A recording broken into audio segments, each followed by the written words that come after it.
خلقتك للعبادة فلا تلعب، وقسمت لك رزقك فلا تتعب. الله.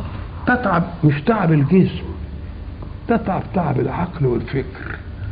ما ينامش الليل. ما ينامش الليل. وتقعد تفكر وتعمل مش عارف لا. اتعب يعرق. خلاص كده.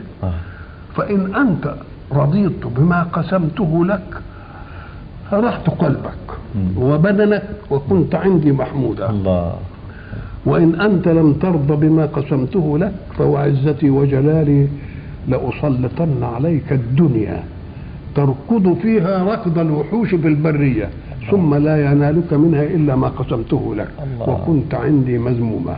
يا ابن آدم خلقت السماوات والأرض ولم أعي بخلقهن، أيعيني رغيف عيش أسوقه لك؟ الله. يا ابن آدم أنا لم أنس من الرزق من عصاني فكيف بمن أطاعني؟ يا ابن آدم لا تطلب مني رزق غد لأني لم أطلبك بعمل غد. الله. نعم. الله.